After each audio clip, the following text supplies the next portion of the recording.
"He's an angel," my daughter said of her stepdad. Then came her locker room confession. "Dad makes me film the girls." I dialed 911, praying it wasn't too late. "Okay, Emily, sweet dreams."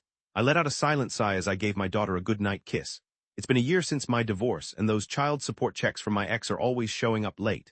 Plus, my income as a real estate agent is just barely keeping us afloat in this fancy area. Between the tuition for Greenwich Middle School, the cost of cheerleading, and all the healthcare bills, I felt a knot in my stomach every time I looked at my bank account. "Mom, are you going to be at my practice tomorrow?" Emily asked, her eyes full of anticipation. "But the thing is, I've got a crucial meeting with a client scheduled.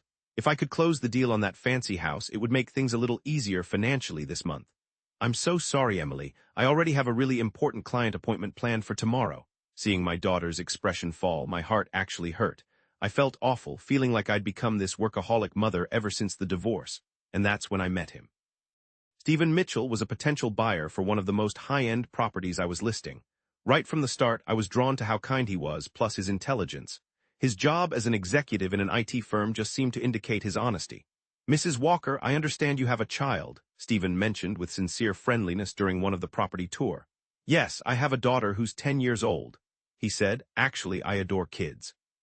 Our company even creates security software designed to protect children." Even though things between us were moving well, I tried to maintain my professional focus. We soon began getting together for casual dinners and lunches. I always saw how Stephen was truly interested in Emily, listening intently whenever she talked about school. He said with a gentle tone one day while listening to Emily's daily experiences, "Your mother is really something." His gentle stare just made my heart skip a beat. The proposal followed about 3 months after the successful business venture. "Please, I'd love for you both to become my family," he asked. That night at a fancy restaurant, I said yes without even a moment's hesitation to Stephen's heartfelt words. It wasn't a huge wedding, but it was intimate and loving. Emily was hesitant at first, but she progressively began to accept Stephen's inherent kindness, seeing him as her stepdad. We moved into the upscale apartment Stephen had bought. It had a large living space, cutting-edge security, and even a private room for Emily. Stephen, as he held me close, said, "You won't ever need to stress about finances again." Everything seemed absolutely perfect, a fresh start. Emily was doing well in school, kept up her cheerleading, and seemed to be fitting in with her new life. Yet sometimes things made me worry. I would hear strange noises during the night. The blue light of the computer would shine through from the study door, and my daughter's face seemed distant, like she was keeping something from me. It felt too good to be true. Was this contentment genuine? I pressed my face into the pillow, hoping to quell these underlying anxieties. The next day, I'd wake up early and make Emily's favorite pancakes. Maybe that would bring back her joy. The first indication of something being wrong was Emily's lack of appetite. "Emily, you should eat your breakfast." The pancakes she normally ate quickly were still there, almost untouched. The sun was shining through the window in the kitchen, making Emily glow. "I just don't have an appetite." Emily's voice was quiet, her eyes glued to her plate. Stephen, on the other side of the table, looked up from his newspaper and spoke in a soft voice. "Don't make yourself eat if you can't. I will show you something really cool later." At that moment, Emily's shoulders started shaking a little. The school called a few weeks afterward. In the hallway at Greenwich Middle School, Emily's homeroom teacher, Mrs. Anderson, stopped Maggie. "Mrs. Walker, I'm worried about Emily recently." The experienced teacher picked her words carefully. "She hasn't been going to cheerleading practice, and she doesn't seem to be paying attention in class. It's the hardest for her to leave. She especially doesn't want to go in the locker room." Worry settled on Maggie's chest. That night, I knocked on my daughter's bedroom door. The light pink curtains moved in the evening air. Even though happy, smiling photos were still on the walls, the room felt strange and heavy. "Emily, can we chat?" No answer came back. When I slowly opened the door, Emily was lying on her bed, all curled up. Her cheerleader uniform, which she had always worn with pride, was shoved into the back of her closet. "Has something been going on?" "Nothing," she said. It was immediate, but her voice was shaky. Her slender fingers held onto the sheets tightly. Did Dad say something?" Emily's eyes got wide with fear for a second. Her face lost all its color. "No, Mom, I just can't do it." She said nothing more, just her tiny frame kept shaking uncontrollably. Beginning that night, I started keeping a secret eye on my daughter. I'd walk the hallway pretending I was going to the bathroom in the dark, and I'd listen very carefully. Sometimes there would be a blue glow coming from the computer in the study. I could just barely hear voices, too. Then the night everything changed. In the middle of the night, I woke up to a noise. The clock said it was 2 a.m. The hall was lit with that blue light. My daughter's little feet were heading towards Steve's study. My heart was hammering as I followed her. I walked down the dark hallway trying to silence my steps on the rug. No, I was terrified. I could make out quiet crying sounds. A promise is a promise, correct? It's for your mother, isn't it? That was Steve's quiet voice. And then I heard the sound of a lock turning. My heart was racing hard. A cold feeling ran through my whole body. Emily, what is it? Why are you up so late? She didn't answer. Instead, my daughter's shaky voice came from the other side of the door. No, I don't want to do this any longer. I grabbed the doorknob and turned it with everything I had. My hands were trembling like crazy. What is going on? Open the door. The door stayed locked shut. From inside, I heard typing on a keyboard. Several screens came to life, and my daughter tried to hide her sobs. My hand grabbed my cell phone. The numbers 911 on the screen looked like a lifesaver. Please hurry. My daughter, my voice was shaking. When she laid it all out, it suddenly clicked, all those prior hints that I hadn't understood. The way my daughter was acting, the weird meetings she was having at night, and why she stopped going into the locker room. Sirens started to wail in the distance. The flashing red and blue lights cut through the quiet of the locker room. The police sirens grew closer. We lived in a very nice neighborhood. Then, along with the officer's orders, I heard the sound of the door being forced open. The door splintered apart as officers with guns ran into the room. What they discovered was numerous computer monitors. These screens showed the school locker room, the cheerleading team, and Emily trembling in front of them, clutching a small camera. I gave my daughter a hug. Emily was so cold and shivering so badly. All the fear and sadness that she had kept bottled up just flowed out of her frail body. It's all right now. I'll keep you safe, I repeated. I'll protect you no matter what happens. Snuggling into my arms, Emily began to cry hard. Her tears were soaking the fabric of my pajamas. In a corner, Stephen was being put in handcuffs. He didn't look like the kind stepfather he had been. Instead, there was only cold-heartedness and the frantic look of an animal that had been caught. The interrogation room at the Greenwich police station was harshly lit by the fluorescent lights. Emily, it's okay, don't be afraid, I'm right here. I squeezed my daughter's tiny hand as I listened to the questions asked by the female detective. Detective Sarah Martinez. She was an experienced investigator and had kind Latin features. Emily, when did this nightmare begin? Martinez's tone was like a mom talking to her kid, very gentle. It was a little while before the holidays. I managed to whisper. My voice shook as I said Stephen's name. My dad instructed me to secretly put cameras in the locker room where the cheerleaders were. At first, I said I wouldn't, but I just couldn't stop crying. He said he'd fire my mom. He said we'd have no home. I felt my chest constrict. My daughter had gone through so much to keep me safe. There was another interview happening in the next room. Mr. Mitchell, were there other people hurt by this? When the detective asked, Stephen had a weak smile. He didn't bother pretending to be someone else anymore. I want my lawyer, he stated. Those were the only words he said. But the evidence was clear. Huge amounts of information had been found on the computers we got, not just Greenwich Middle School. There was video from different locker rooms at schools all over Connecticut. Plus, there were records that he was selling them on those shady websites. So far, we've found that he used the same strategy in 5 different schools, Detective Martinez said, looking weary. He targeted single-mother households who were struggling financially. After he married the mothers, he forced their kids to plant hidden cameras. He threatened to financially punish any mother and child who refused. The investigation dug up even worse things. Stephen's job was a lie. Even though he worked at an IT company, the truth was he ran those disgusting websites. My mind raced when I heard his supposed experience with security software for protecting children was fabricated. Detective Martinez seemed to scrutinize her paperwork, as she stated there were no previous criminal records. But I thought it was probable that he was able to get away with it. He went to great lengths to hide any proof of his actions. It's a strong possibility that other families are suffering the same way across the country. I sat with Maggie and other parents of victims at a coffee shop close to Greenwich Library. Every person there was a mother who had gone through something similar.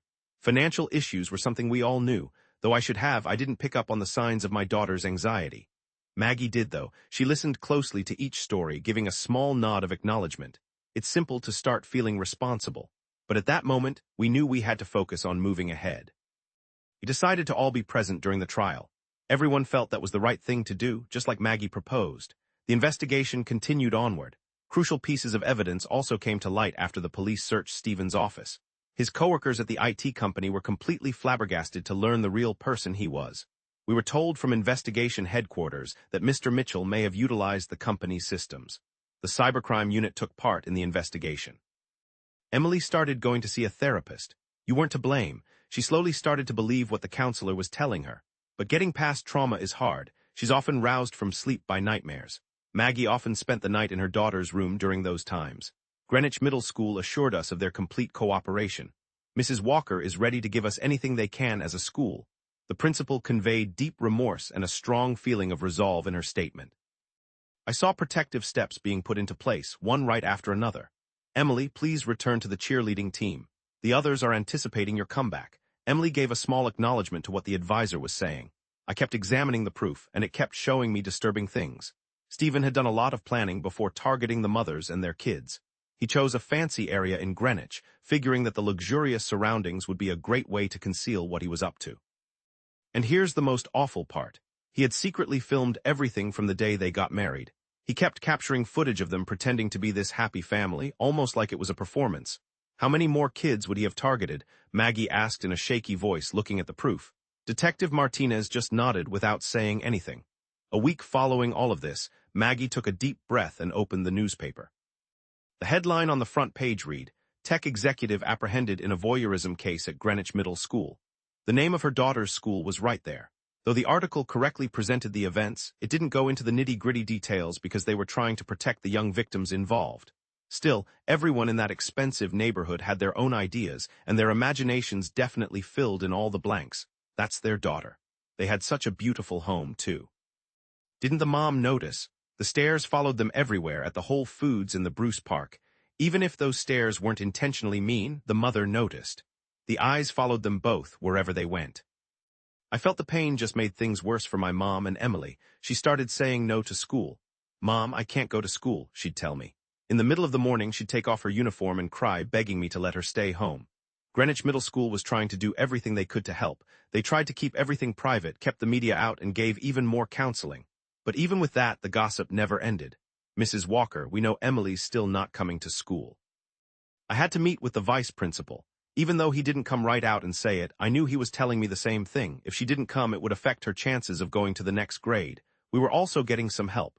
Sarah Thompson, an attorney detective Martinez brought in, had started the Victims Association. She said, "You are victims, and you are brave whistleblowers, too." At that first meeting, mothers and kids who'd been through the same thing were there. We asked ourselves, couldn't we use all of this so other people don't have to go through what we did? What one mom said really touched all of us. We started having meetings in St. Mary's Church's meeting room. We talked about what was happening. Sometimes we cried, and little by little we looked forward to them. "Emily, will you tell me about cheerleading?" One time, a cheerleading advisor, who also belonged to the Victims Association from another school, gently spoke to Emily. "Would you want to come watch cheerleading at our school? We can figure out something so no one will notice you." That was when things really began to change. I'm getting practice somewhere new. Around people I didn't know, Emily slowly but surely started to shine again. "Mom, I want to dance again, I really do." When evening fell, Emily's face was rosy for the first time in ages. Help unexpectedly surfaced from places I wouldn't have imagined. "Mrs. Walker, we need to chat. You and I, the legal head of the IT firm, came by a month after everything happened. What Mitchell did potentially made use of company systems. We're taking this very seriously, offering a settlement and, more importantly, a plan to move forward as a company. Would you assist us in starting a program for victims?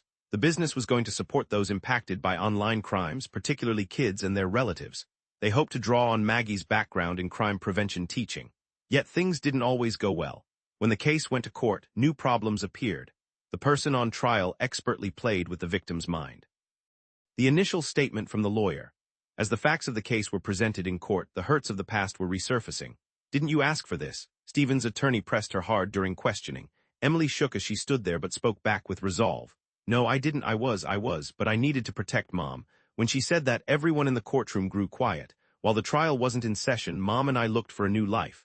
We decided to sell our fancy home in Greenwich. It might have happy memories, but there were even more painful ones embedded there. When I was looking for a new house, I started thinking about everything I'd learned as a real estate agent. I questioned whether we could utilize my knowledge to make property deals safer. The idea of a training course for other agents slowly came to my mind. As the fall season progressed and the leaves started to change color. "Mom," Emily started to say quietly during supper, "I want to go back to Greenwich Middle School."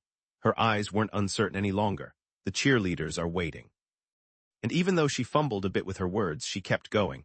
"Maybe by returning there, I can embolden others who are afraid to speak up." I hugged my daughter close. Warm tears streamed down my face. That evening we talked for a long time. They understood that the path ahead wouldn't be easy, yet they wouldn't be looking back anymore. "Let's go to school tomorrow." The full moon outside illuminated the area with a soft glow. one day in January at the Connecticut Supreme Court.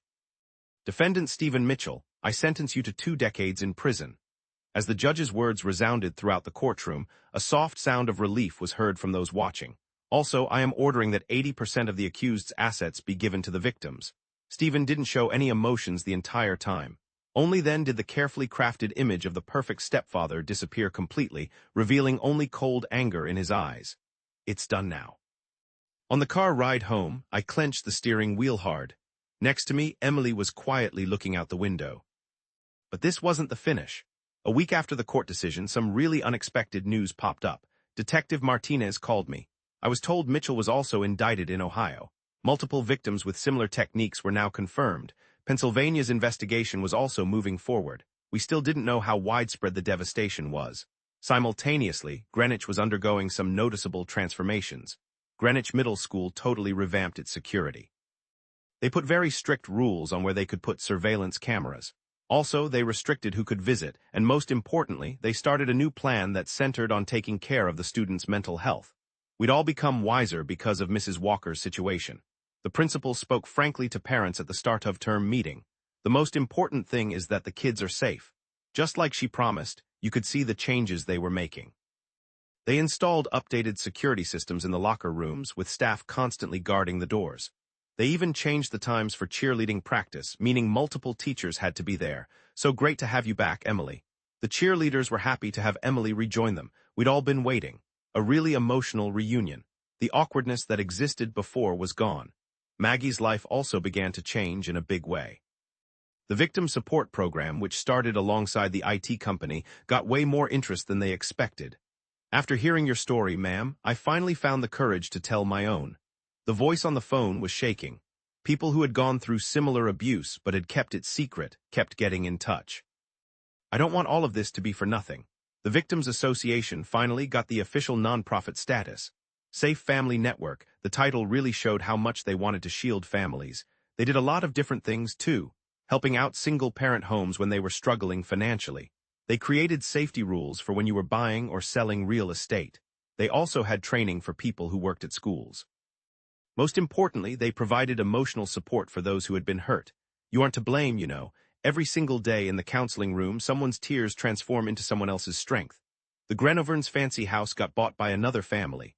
I hope you find happiness here, Maggie said from her heart, giving over the keys.